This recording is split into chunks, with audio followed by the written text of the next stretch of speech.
Hello, my name is Cameron Carew, and this is Business 635 Organizational Risk Management. Today, we're going to look at a presentation about Intel Corporation and a risk and management plan. So, today, we're going to discuss risk management regarding hazard, financial, and operation, risk pooling, and lastly, mitigation measures in the form of business routes, employee benefits, and client relationships. So, enterprise risk management, or ERM, is a system that views risk over the entire organization, whereas traditional risk management systems utilize an individual and department scale to transfer risk and loss control. During this presentation, ERM will be broken into categories of risk, hazard, operational, financial, and strategic risks. Starting with a hazard risk, incorporating the data loss prevention article, both data leakage and damage can be integrated to benefit Intel.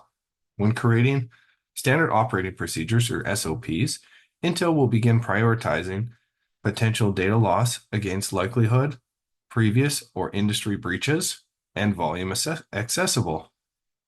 In addition, since the Privacy Act of 1974 to the Federal Information Security Management Act of 2002, the federal sorry, the federal government continues to pass multiple industry rules aimed to protect U.S. citizens, government agencies, and contractors handling federal data. With a business operating over 50 years, supply chain shortages are all about planning ahead. The COVID-19 pandemic was an example of such a risk. Intel, like many others in the semiconductor industry, faced supply chain shortages and increased raw material and labor costs. This will be discussed more in later slides. For now, the new $32 billion manufacturing plant Intel was planning on building in Germany could be the result of is the risk greater than the reward at this time? Raising labor and material costs at a time when AI implementations into factories is more and more utilized. The current $11 billion grant from Germany may not be enough to keep the gears rolling on this project. Moving on to operational risks. As mentioned on the previous slides, Intel's supply chain struggled during the COVID-19, resulting in Intel being slow to innovate, which has created a graphic processing unit sector with nearly impenetrable barriers to entry. And this could progress into long-term demand issues for Intel. Pulling an example from the U.S. government chips subsidy and exports control towards Chinese receiving semiconductor chips and manufacturing equipment, an adverse effect can be seen below, where according to the 2023 estimates of $14 billion of Intel's $54 billion total revenue came from China. And if the Chinese government were to successfully create a semiconductor manufacturing company by 2024, Intel could lose this revenue.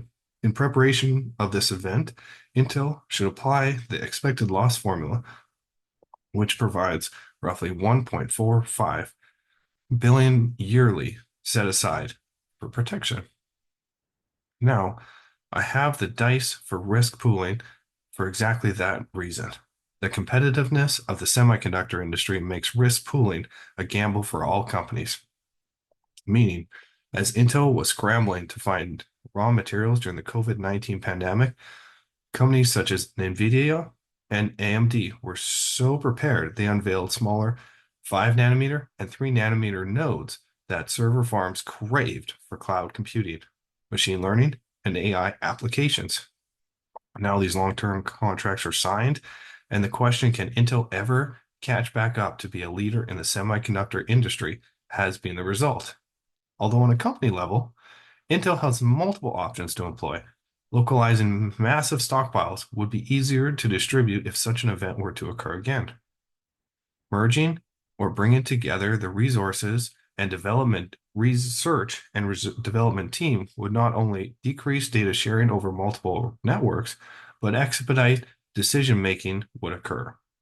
Lastly, using the power of worldwide operations in times of geopolitical tensions, the dollar devaluation and unfavorable government legislation are examples of benefits to risk pooling. As we progress to Intel's business roots, stopping to appreciate the power of going public can be seen in the purple line. Share dilution and buyback enable raising capital or increasing shareholder value. Unfortunately, since 2020, the evidence shows Intel has taken on significant amounts of debt, even as more than double the amount of shares are available. Not ideal when looking for a wonderful investment, yet as mentioned earlier, this is a way for a company to survive during turbulent times. Over the long term, implementing a higher tenure similar to universities has a twofold result. First, employees with greater than 10 years time with Intel are guaranteed a position, meaning if fired or laid off, they have the opportunity to bump someone with less time in the company if they can perform that employee's job at an equal to better skill level and job proficiency. Why is job security so important? Well, if Intel added an in-house financial planner, their employees could see their financial future by staying with Intel. No more paying extra for a financial advisor and wondering if this was the right company or position to help you achieve your retirement goals. You can plan with the company you're with. Also, Intel would be able to know their employees as ambitious or goals of management. Therefore, Intel can progress these employees into their next roles.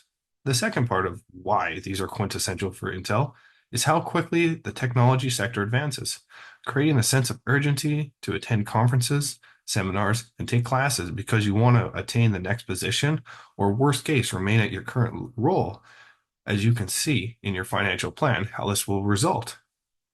In closing, the client relationship can be secure in the form of valid contracts or forward-looking in future contracts where Intel has aligned their R&D departments to invent what the client needs next, not only protecting the creators of these products, but ensuring clients are actively part of the design process. This further intertwines the two companies, giving shareholders the future vision of a long-term successful company. Today we discussed risk management effects on data loss prevention, financial losses, and technological stagflation, risk pooling, and how the competition more or less outplayed Intel during the COVID-19, but its importance on the company level for Intel. And lastly, how utilizing its business roots strengthening the employee benefits, synergizing client relationships, will assist in risk management mitigation measures. Thank you for your time and attention. Here are the references I used.